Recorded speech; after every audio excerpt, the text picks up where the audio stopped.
Bodoland territorial council यानी BTC का चुनाव कांग्रेस ही नहीं यूपीए को भी भारी पड़ गया, क्योंकि बीटीसी में यूपीए एक भी सीट नहीं जीत सकी। अपनी पूरी ताकत लगाकर कांग्रेस एक सीट जीत पाई, लेकिन नतीजों के कुछ ही घंटों बाद कांग्रेस का विजयी उम्मीदवार बीजेपी में शामिल हो गया। कांग्रेस के टिकट पर चुनाव जीते सुजल सिन्हा ने बीजेपी में आने से बीटीसी में बीजेपी की सीटों की संख्या बढ़कर 10 हो गई और एनडीए अब पूर्ण बहुमत के साथ असम के बीटीसी परिषद का गठन करने जा रहा है। कांग्रेस को इस चुनाव में सुजल सिन्हा के रूप में एक ही पार्षद जीता, लेकिन सुजल सिन्हा ने असम के वित्त मंत्री हेमंत बिस्व शर्मा की उपस्थिति में गुवाहाटी के होटल लिली में आधिकारिक रूप से भाजपा ज्वाइन कर ली। बीटीसी में यूपीएल और बीजेपी के गठबंधन को पूर्ण बहुमत प्राप्त हुआ। 40 सदस्यीय बीटीसी में अब इन दोनों के पास 22 सीटें हैं। बीजेपी ने इस बार के चुनाव में एकला चलो की रणनीति अपनाई थी। इससे 17 वर्षों से सत्ता में काबिज रही बोडोलैंड पीपल्स फ्रंट का राजनीतिक वर्चस्व टूट गया और वो बहुमत से 4 सीटें पीछे छूट गई। ये बोडोलैंड पीपल फ्रंट बीजेपी की पुरानी सहयोगी रही है। बीजेपी ने असम विधानसभा चुनाव के सेमीफाइनल में यूपीएलएल और गण सुरक्षा पार्टी के रूप में नए सहयोगी तलाशे हैं। स्वशासी निकाय बोडोलैंड टेरिटोरियल काउंसिल के इसी गठन के साथ नए समीकरण बनाकर भाजपा अब विधानसभा चुनाव में उतर सकती है। पूर्वोत्तर के कुछ जनजातीय क्षेत्रों में अधिक से अधिक राजनीतिक स्वायत्तता और विकेंद्रीकृत शासन की अनुमति देने वाला बीटीसी चुनाव में बोडो जनजाति के रुख का अंदाजा इससे लगाया जा सकता है। बीटीसी में कुल 46 सीटों में से 6 नामांकित होते हैं और 40 पर चुनाव होते हैं। यूपीएलएल के सुप्रीमो प्रमोद बोरो और अब बीटीसी के चीफ एग्जीक्यूटिव मेंबर का पद संभालेंगे। बीटीसी चुनाव में कांग्रेस ने अजमल के साथ हाथ मिलाया था। अजमल मोदी सरकार के खिलाफ जहर उगलने के लिए जाना जाता है। हाल ही में ये बात भी सामने आई है कि AIDUF द्वारा संचालित अजमल फाउंडेशन को टेरर फंडिंग वाले विदेशी संगठनों से पैसा मिला है। 2015 में हुए चुनाव में बीजेपी को केवल एक ही सीट मिली थी। कांग्रेस की सहयोगी AIUDF इस चुनाव में खाता खोलने में भी नाकाम रही। Bureau report, news of India. Hyderabad नगर निकाय चुनाव, राजस्थान जिला परिषद चुनाव, बीटीसी और अब गोवा जिला परिषद चुनाव। बीजेपी ने हर कहीं छप्पर फाड़ जीत दर्ज की, लेकिन कांग्रेस की हालत हर कहीं बेहद नाजुक हो गई है। हैदराबाद में कांग्रेस महज 2 सीटें ही जीत सकी, लेकिन बीटीसी चुनाव में कांग्रेस तो क्या यूपीए की झोली ही खाली रह गई। गोवा जिला परिषद चुनाव में बीजेपी ने 49 में से 36 सीटें धमाकेदार ढंग से जीत ली। गोवा में सरकार बनाने का सपना देख रही कांग्रेस महज 4 सीटों पर सिमट गई। महाराष्ट्र में महाविकास अघाड़ी सरकार बनने के बाद शिवसेना सांसद संजय राउत एक दो नहीं बल्कि कई मौकों पर ये बोल चुके हैं कि महाराष्ट्र के बाद अब शरद पवार गोवा में बीजेपी का सुपड़ा साफ करेंगे, लेकिन शिवसेना का तो इन चुनावों में कोई पता ठिकाना ही नहीं मिला। एनसीपी 1 सीट जीत पाई।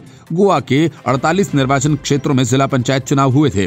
राज्य में 48 जिला पंचायत क्षेत्रों में 50 सीटें हैं, लेकिन एक सीट पर उम्मीदवार की मौत हो जाने के चलते चुनाव नहीं हुआ। इन सीटों के लिए 12 दिसंबर को मतदान हुआ था।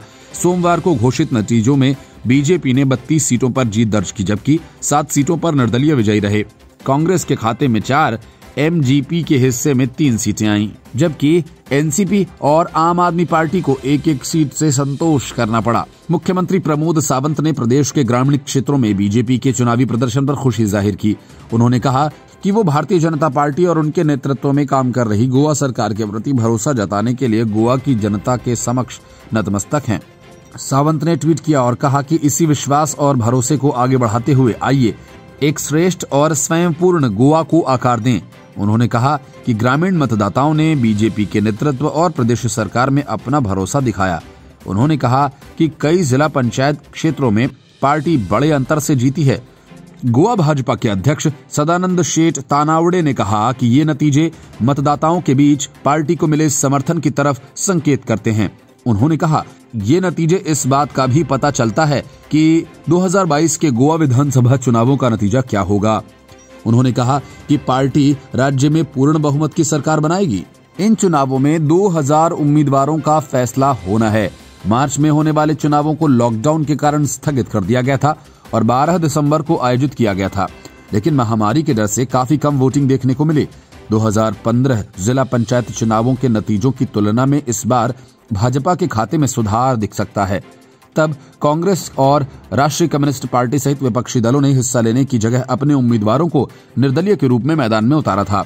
2015 में भाजपा ने 18, निर्दलीय ने 50 में से 25, एमजीपी ने तब भाजपा के साथ गठबंधन में 5 सीटें जीती और इसके पहले ग्रेटर हैदराबाद नगर निगम चुनाव और राजस्थान पंचायत चुनावों में बीजेपी ने शानदार प्रदर्शन किया। हैदराबाद चुनाव में भारतीय जनता पार्टी ने ओवैसी की AIMIM को तगड़ा झटका दिया। बीजेपी चुनाव में दूसरे नंबर पर रही, जबकि पहले नंबर पर TRS और तीसरे नंबर पर AIMIM आई। सीटों पर नजर डालें तो 150 वार्ड वाले नगर निगम में TRS ने 55 सीटों पर जीत दर्ज की, जबकि बीजेपी ने 48 और वहीं AIMIM 44 सीटें जीतने में कामयाब रही, तो कांग्रेस को 2 सीटें मिली थीं। राजस्थान के पंचायत समिति चुनाव में भी बीजेपी ने गहलोत सरकार को तगड़ा झटका दिया। पार्टी ने राज्य में कांग्रेस की सरकार होने के बावजूद ज्यादा बेहतर प्रदर्शन दिखाया। ममता बनर्जी अपने ही बुने हुए जाल में बुरी तरह से उलझती जा रही हैं। एक तरफ केंद्र सरकार की नाफरमानी की गाज तो गिरेगी ही, दूसरी तरफ टीएमसी में बड़ी बगावत शुरू हो गई है। मंत्री पद से इस्तीफा देने के बाद शुभेंदु अधिकारी अब बीजेपी ज्वाइन करने जा रहे हैं। अमित शाह के बंगाल दौरे के वक्त शुभेंदु अधिकारी बीजेपी में शामिल होंगे। सूत्र बताते हैं कि शुभेंदु अधिकारी के साथ टीएमसी के करीब 2 दर्जन विधायक और बड़ी संख्या में नेता भी बीजेपी में शामिल होंगे। बंगाल में बीजेपी के नेताओं पर हो रहे हमले को देखते हुए शुभेंदु अधिकारी को Z+ सुरक्षा मुहैया करा दी गई है। उनके लिए एक बुलेट प्रूफ गाड़ी का भी इंतजाम किया गया है। बीजेपी अध्यक्ष JP नड्डा के काफिले पर हुए हमले के बाद बीजेपी अपने नेताओं की सुरक्षा पुख्ता कर रही है। यही वजह है कि बीजेपी महासचिव कैलाश विजयवर्गीय को भी बुलेट प्रूफ गाड़ी मुहैया कराई गई है। ममता बनर्जी के कैबिनेट से इस्तीफा देने के तुरंत बाद ही सरकार ने उनकी सुरक्षा वापस ले ली थी, लेकिन बीजेपी में शामिल होते ही उन पर खतरा बढ़ने की आशंका थी। शुभेंदु अधिकारी की Z+ सुरक्षा मुहैया कराए जाने के बाद टीएमसी में हड़कंप मच गया। बीजेपी के राष्ट्रीय अध्यक्ष मुकुल रॉय ने भी इस बात के संकेत दिए हैं कि अधिकारी अगले कुछ दिनों में पार्टी में शामिल हो जाएंगे। माना जा रहा है कि 19 दिसंबर को गृह मंत्री अमित शाह मिदनापुर के दौरे पर आने वाले हैं, जहां उनकी मौजूदगी में शुभेंदु अधिकारी बीजेपी में शामिल होंगे। मुकुल रॉय ने कहा कि शुभेंदु अधिकारी पर फैसला हो गया है, 2 या 4 दिन में पार्टी में आएंगे, सब कुछ बात हो चुकी है। रॉय ने दावा किया कि ममता बनर्जी जितना भी दौरा कर लें मगर वे और टीएमसी जीतेगी नहीं। रॉय ने कहा कि ममता कितना भी प्रचार करे, नतीजा 0 होगा। ये छूटने की कोशिश है, दौरा नहीं है। ममता जलपाईगुड़ी के दौरे पर हैं। एक समय ममता बनर्जी का दाहिना हाथ माने जाने वाले मुकुल रॉय 2017 में तृणमूल कांग्रेस छोड़कर बीजेपी में शामिल हो गए थे। टीएमसी में रहने के दौरान 2006 के सिंगूर आंदोलन में भी उन्होंने हिस्सा लिया था। अधिकारी भी इस आंदोलन की अगुवाई करने वालों में से एक थे। शुभेंदु अधिकारी के बीजेपी में जाने की खबर पर प्रतिक्रिया देते हुए टीएमसी ने कहा कि असंतुष्ट नेता अधिकारी का अध्याय बंद हो चुका है और पार्टी अब उन्हें वापस लाने के लिए कोई प्रयास नहीं करेगी। सूत्रों के अनुसार टीएमसी आलाकमान ने अधिकारी को पार्टी में रहने के लिए मनाने तथा उनकी शिकायतें सुनने के लिए आगे कोई पहल नहीं करने का फैसला किया। हालांकि उन्होंने कहा कि अगर अधिकारी कुछ कहना चाहते हैं तो उनकी बात सुनने के लिए तैयार हैं। टीएमसी और अधिकारी के बीच सुलह कराने का काम कर रहे पार्टी के वरिष्ठ नेता और सांसद सौगत राय ने कहा कि टीएमसी एक बहुत बड़ी राजनीतिक पार्टी है जिसके पास ममता बनर्जी जैसा जन नेता है। अगर 1 या 2 लोग पार्टी छोड़ देते हैं तो कोई फर्क नहीं पड़ेगा। शुभेंदु अधिकारी और उनके परिवार का दबदबा राज्य के करीब 40 विधानसभा सीटों पर है। जाहिर है कि शुभेंदु परिवार के टीएमसी छोड़ने से ममता बनर्जी को इन इलाकों में बड़ा नुकसान झेलना पड़ेगा। बीजेपी और टीएमसी के बीच छिड़ी आर पार की सियासी लड़ाई में शुभेंदु अधिकारी की बड़ी भूमिका होगी, ये तय है।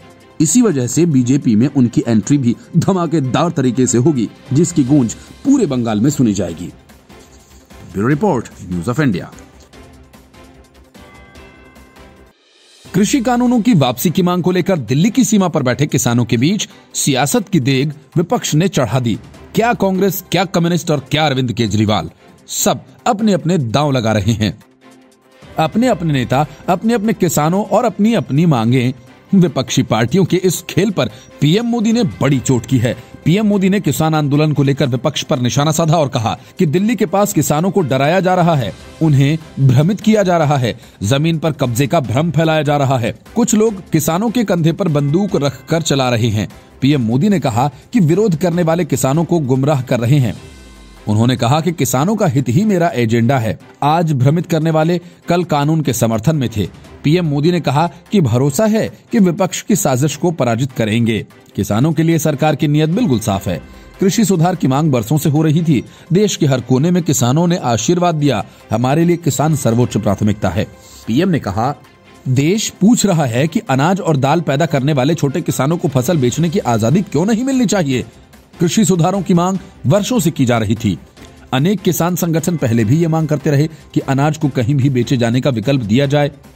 उन्होंने कहा कि आज जो लोग विपक्ष में बैठकर किसानों को भ्रमित कर रहे हैं, वो भी अपने समय में इन सुधारों का समर्थन करते रहे हैं। वो किसानों को बस झूठे दिलासे देते रहे। जब देश ने ये कदम उठा लिया तो वो अब किसानों को भ्रमित कर रहे हैं।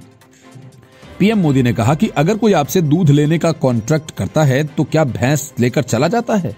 जैसी आजादी पशुपालकों को मिल रही है, वैसी ही आजादी हम किसानों को भी दे रहे हैं। कई वर्ष से किसान संगठन इसकी मांग करते थे। विपक्ष आज किसानों को गुमराह कर रहा है, लेकिन अपनी सरकार के वक्त ऐसी ही बातें करता था।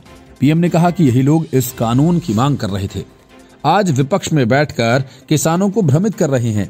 सरकार ने ऐतिहासिक कदम उठाया, किसानों की आय बढ़े, समस्याएं कम हो।